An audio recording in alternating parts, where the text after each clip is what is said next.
नमस्कार साथियों, स्वागत है आप सभी का अंकित इंस्पायर्स इंडिया पर। मैं हूं अंकित अवस्थी। जैसा कि आप सभी जानते हैं कि रूस और यूक्रेन एक लंबे समय से आपस में उलझे हुए हैं और इसी उलझाहट में आज का दिन बेहद खास हो गया है।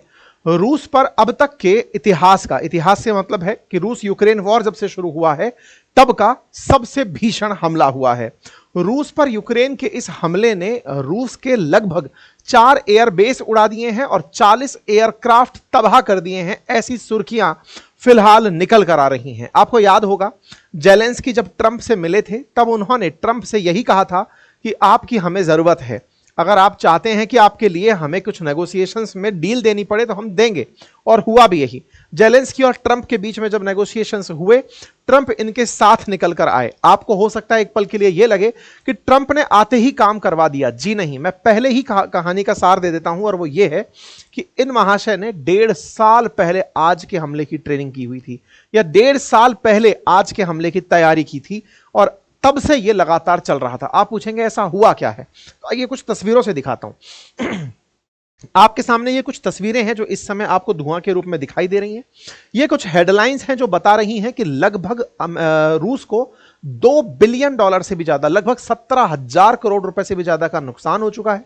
ये सभी हेडलाइंस हैं जिसमें यूक्रेन के द्वारा यहां पर किए गए ड्रोन हमले की बात है।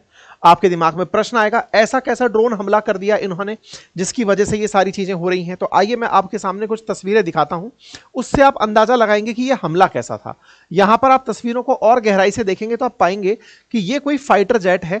इस फाइटर जेट के ऊपर से ड्रोन उड़कर जाता है और उड़कर के उस ड्रोन ने इस तरह से उड़ते हुए फाइटर जेट को निशाना बनाना शुरू किया। तरीका क्या रखा इन्होंने जिसकी वजह से पूरी दुनिया सरप्राइज्ड है? वो तरीका ये था कि ये फाइटर जेट के ऊपर जाकर के ड्रोन खुद से एक गोला लेके गया, वहीं गोला फेंका और खुद तबाह हो गया।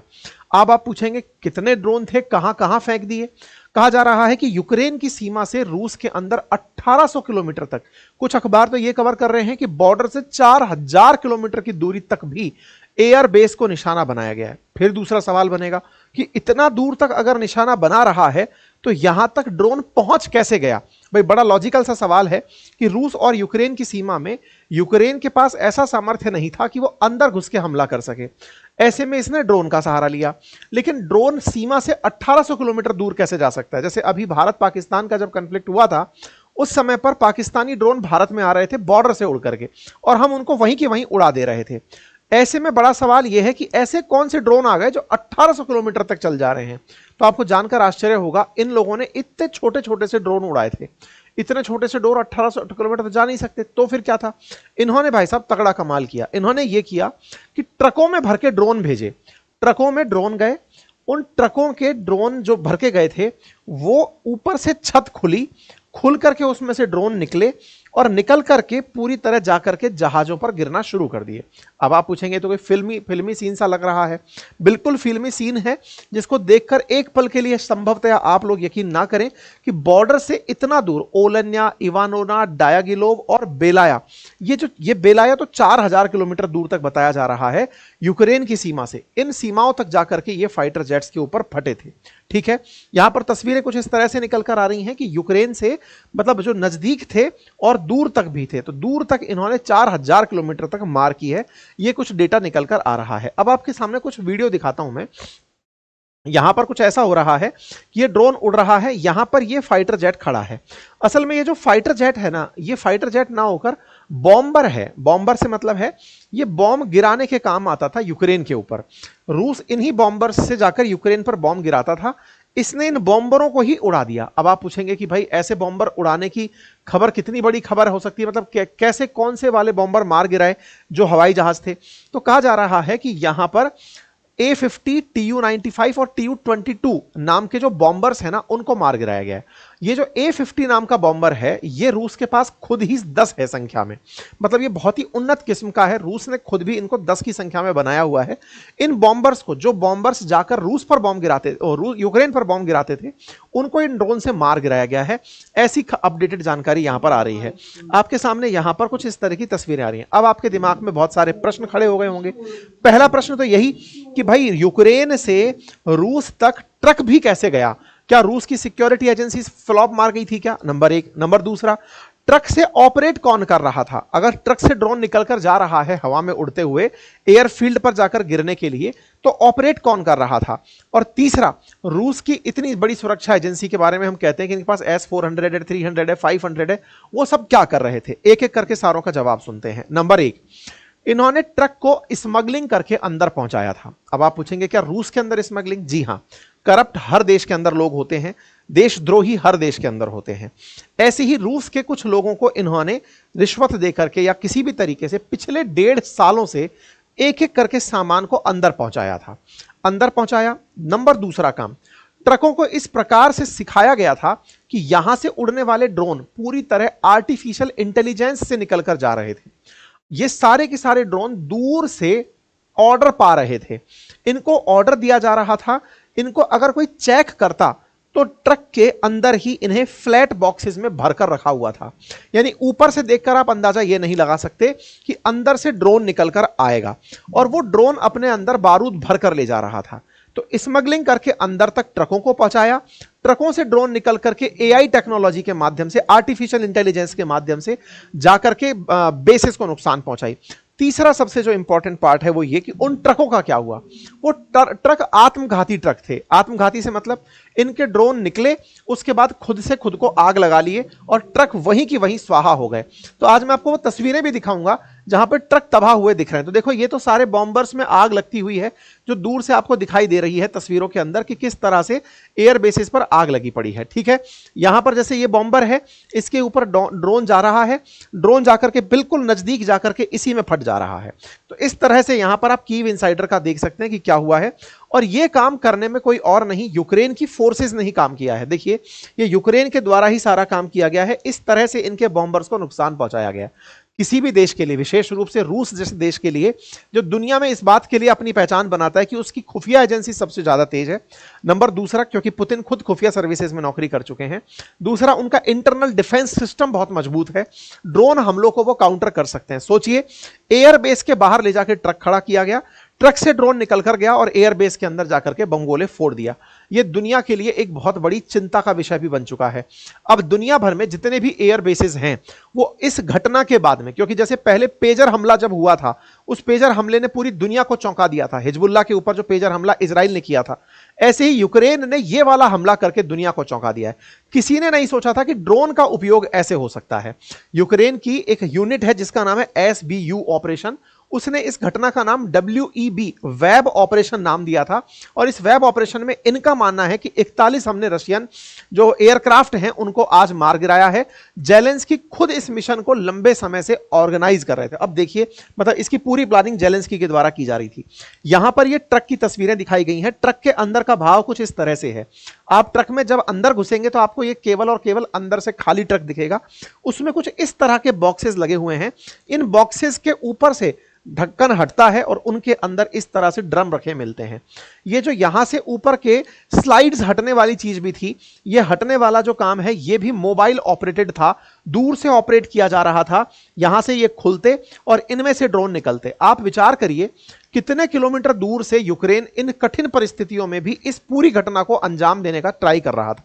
मतलब आज 1800 किलोमीटर दूर ऑपरेशन हुआ है, इसकी तैयारियां 1.5 साल से चल रही थी। इसका मतलब इस पूरे कार्यक्रम को उन्होंने बड़े ही गुप्त रूप से किया। रूसी सेना इस बात को नहीं पहचान पाई। इंटरेस्टिंग बात यह भी थी कि यहां पर ट्रक को इस तरह से डिजाइन किया हुआ था कि अगर आप अनवांटेड हैं या फिर आपको नहीं चाहते थे इस ट्रक में होना, ट्रक को ये लगा कि कुछ संदिग्ध है, तो ये खुद से ड्रोन रखे रखे पे मर जा रहा था। तो इस तरह से इस ड्रोन ने कारनामे किए। ये ड्रोन के आप नंबर्स देख सकते हैं, किस तरह से ड्रोन भर भर के यहां पर पहुंचाए गए। ये वो ट्रक्स हैं जो खड़े कर दिए गए थे। इन्हीं ट्रक्स में से इस तरह से सामान निकल निकल करके उड़ करके बॉम्बर्स, देखिए ये एक ट्रक है, ट्रक में से ये ड्रोन निकला और ये जाकर के बगल में तो आग लगा आया ही था, अब कहीं और गया है और कहीं जाकर के आग लगाएगा। अब आप पूछेंगे क्या लोग देख नहीं रहे थे क्या कि ये क्या हो रहा है, किस तरह से हो रहा है? बिल्कुल देख रहे थे। ट्रकों को इस तरह से अपने में से ड्रोन निकालते हुए लोग देख भी रहे थे और कुछ लोगों ने ट्राई भी किया, जो रूस के मतलब अपने लोग थे, कि इसको जाकर रोकें, लेकिन यहां पर ये खुद से ही अपने अंदर आग लगा ले रहे थे। ये देखिए, ये ब्लास्ट होते हुए आपको दिख रहा है कि यहां पर ट्रक के अंदर खुद से ही ब्लास्ट हो रहा है, यानी कि ट्रक को स्वतः ही आत्मघाती रूप से समाप्त करने की ट्रेनिंग दी गई थी और ये ट्रक स्वतः ही आग से खाक हो रहे हैं। ये बहुत सारे ट्रक्स आपको तस्वीरों के अंदर दिखाई दे रहे हैं किस तरह से यहां पर घटना हो रही है। कुछ एक दृश्य ऐसे देखने को मिले जहां पर ट्रक को रोकने के लिए कुछ मतलब जो लोकल्स हैं उन्होंने अंदर ही एंट्री कर दी ट्रक को रोकने के लिए, तो लोकल को देखते ही ट्रक दूर से फट पड़ा है। इस तरह से यहां पर चीजें निकल कर आ रही हैं। ये तस्वीरें हैं आपके सामने, और इस हमले में जो बेलाया नामक एयरबेस है जो बहुत दूर था, वहां पर A-50 नाम का रेयर विमान खड़ा था जिसको इन्होंने मार गिराया है। और यूक्रेन ने बाकायदा साफ कहा है कि अगर रूस नहीं रुकता है तो हम ऐसे हमले और ज्यादा करेंगे। ठीक है, इस तरह के हमले करके बाकायदा इन्होंने अपनी तरफ से चीजों को डिक्लेयर कर दिया। यहां पर आप लाइव तस्वीरें देखिए, हो सकता है यूट्यूब थोड़ी देर बाद इस वीडियो को पूरी तरह से चलने से रोक दे, लेकिन घटना हुई है तो आप देख लीजिए, बाद में देखा जाएगा जो भी होगा। इधर देखिए, ये यहां पर ये गया और ये आदमी आपको दिखाई दे रहा है, ये रहा, और ये अंदर घुसा और घुसते ही ये ब्लास्ट हो गया। ये देखिए, ये आदमी इस ड्रोन वाले कमरे में घुस रहा है, ट्रक में घुस रहा है, और ये ब्लास्ट हो गया। ठीक है साहब, इस तरह से बढ़िया यहां पर आप देख सकते हैं कि कैसे बहुत बुद्धिमानी से इन लोगों ने दूर से ही ये सारा AI ऑपरेटेड तरीके से काम किया था। इस ऑपरेशन का नाम वेब रखा था। अब सवाल है, उन्हें कैसे पता था कि ये सब चीज यहां पर मिलेंगी? तो यहां से ये जो चीज आप देख रहे हैं कि ये जो फ्लाइट यहां पर खड़ी हुई हैं, इनकी ट्रेनिंग बकायदा इन लोगों ने बहुत पहले ही सिमुलेशन के माध्यम से दी थी कि ये जो फाइटर जेट्स खड़े हैं या बॉम्बर्स खड़े हैं, यूक्रेन के अंदर इनकी ट्रेनिंग ऑलरेडी दिखा दिखाकर तस्वीरें उनके डमी बना बना करके दी थी, ताकि ड्रोन उसको पहचानने में कोई गलती ना करे कि किस बॉम्बर पर जाकर उसको गिरना है। इस तरह की चीजें यहां पर हुई हैं। ठीक है साहब, ये सारे विजुअल्स हैं, तस्वीरों में केवल और केवल विजुअल्स की बातें हैं। गिनती से लगे हुए बॉम्बर्स को इन्होंने एक साथ मिटा दिया है। तस्वीरें बार बार इसी बात को कह रही हैं। अब सवाल है, यह कारनामा करने वाला व्यक्ति कौन है? तो ये जो वेब नाम का ऑपरेशन दिया गया है, ये यूक्रेन का एक SBU यूनिट है, उसके चीफ हैं वसील मौलिक नामक व्यक्ति के द्वारा इस काम को अंजाम दिया गया है। फिर यूक्रेन की तरफ से एक और तस्वीर आती है जिसमें मतलब रूस के अंदर एक ऐसा ब्रिज है जो कि जोड़ता है यूक्रेन के अंदर जो क्रीमिया वाला रीजन था जिसको कब्जा कर लिया था रूस ने, उसको कनेक्ट करने वाले ब्रिज को इन्होंने दिखाया है कि अगला टारगेट हमारा क्या है। हालांकि ये केवल फैकोलॉजी है, अब तो कुछ नहीं हो पाएगा ऐसा। इन्होंने जो करना था वो काम कर दिया। इससे परिणाम क्या निकला? रूस का बाजार इस समय बुरी तरह गिर गया है, ऐसी सुर्खियां इस समय निकल कर आ रही हैं। यूक्रेन के लोग मजे ले रहे हैं कि आपके पास इतने करोड़ों के हवाई जहाज थे, हमारे कुछ डॉलर्स के ड्रोन्स ने जाकर के उन्हें मिटा दिया है। इस तरह से इस समय मजाक चल रही है। लोग कह रहे हैं कि यूक्रेन का एयरक्राफ्ट कैरियर बना एक ट्रक जिसने पूरी तरह से एयरक्राफ्ट्स को मार गिराया है। ठीक है साहब, ये तस्वीरें हैं और इस तरह से सब लोग सब तरफ से चर्चाएं कर रहे हैं। तो अब बात आती है कि क्या यूक्रेन के समर्थन में ट्रंप थे क्या जब ये घटना हो रही थी? तो देखिए, लोगों का कहना है कि ट्रंप के बिना तो ये कैसे ही हो सकता था। ये बात तो सही है, लेकिन जेलेंस्की पिछले 1.5 साल से इसकी तैयारी कर रहे थे, तब ट्रंप नहीं थे, नंबर 1। नंबर दूसरा, अगर इस बात की कानों कान किसी को खबर लग जाती तो रूस इस काम को नहीं होने देता, अपने अंदर सघन जांच बिठा देता। इसलिए इसे टॉप सीक्रेट मिशन रखा गया। तो अमेरिका से इस बारे में पूछा गया, ट्रंप के एडमिनिस्ट्रेशन से पूछा गया कि क्या आपको इसकी जानकारी थी? उन्होंने साफ साफ इनकार कर दिया है, हमें इस घटना की जानकारी नहीं थी।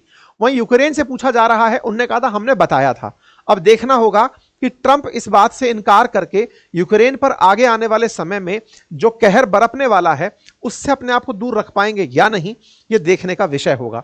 फिलहाल के लिए शुरुआत में खबर ऐसे आई थी कि यूक्रेन ने नोटिफाई किया था ट्रंप एडमिनिस्ट्रेशन को, फिर बाद में खबर आती है ट्रंप एडमिनिस्ट्रेशन की तरफ से नहीं हमको कोई नोटिफाई नहीं किया गया था। ठीक है, इस बात के बाद में एक बहुत जबरदस्त लाइन ट्रेंड करती है और वो ये कि यूक्रेन ने अपने कार्ड्स दिखा दिए। कौन से कार्ड्स की बात हो रही है? असल में ट्रंप ने जब जेलेंस्की गए थे मिलने के लिए तो उनसे ये कहा था कि तुम्हारे पास कोई पत्ता नहीं है, सारे पत्ते हमारे पास हैं। ऐसे में जेलेंस्की ने अपने पत्ते दिखा दिए और बताया कि मैं इन जो फाइटर जेट्स हैं इनको खत्म करने जा रहा हूं। तो कुल मिलाकर के ये सारी कहानी है। अपडेट मैंने पूरी तरह से आपको दे दिया है। अब जानकारी के रूप में अपडेट देंगे जब पुतिन यूक्रेन के ऊपर कोई बदले की कार्रवाई करेंगे। पुतिन को इतना उकसाया जो जा रहा है हो सकता है कि इस उकसावे की कार्रवाई में यूक्रेन का बहुत ज्यादा नुकसान हो जाए। रूस का नुकसान मॉनेटरी ज्यादा हुआ है, वो बाकी सब चीजें डेवलप कर लेगा, लेकिन भविष्य में रूस के कारण जो यूक्रेन का नुकसान होगा उसके लिए पूरी दुनिया के अंदर फिर से हू एंड क्राई देखने को मिल सकती है।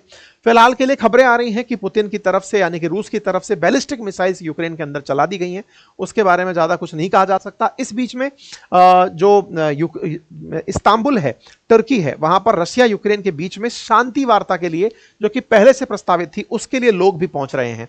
तो ये सारी घटनाएं एक साथ ऐसे समय पर घटी जहां एक तरफ शांति वार्ता चल रही थी और एक तरफ से 1.5 साल से तैयारी किया जा रहा एक मिशन, उसका एग्जीक्यूशन हो रहा था। एग्जीक्यूशन के बाद में अब आगे क्या होगा, जैसे भी कुछ अपडेट आते हैं मैं आप लोगों के सामने रखता हूं। फिलहाल के लिए इतना ही। अगर जानकारी पसंद आई हो तो साथियों के साथ अवश्य साझा करें।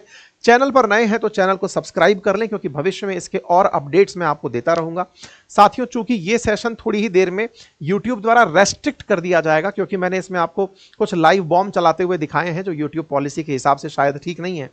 ऐसे में आपके द्वारा चैनल को सब्सक्राइब करना, अपना सपोर्ट देना, यही हमारे लिए सबसे ऊपर होता है, क्योंकि इस चैनल के व्यू की वजह से जो कमाई होनी है वो इसके बाद अब नहीं हो पाएगी। ठीक है, चलिए, बाकी मर्जी आपकी, जैसा आपको ठीक लगे देख लीजिएगा। कल सोमवार को दोपहर 1 बजे बातें बाजार की पर हमारा वेबिनार है और 3 बजे अपनी पाठशाला पर वेबिनार है। आप चाहें तो उसे ज्वाइन कर सकते हैं। हमारे कोर्सेज दोनों एप्लीकेशन अपनी पाठशाला और बातें बाजार की पर उपलब्ध हैं, उन्हें आप एक्सेस कर सकते हैं। Thank you so much.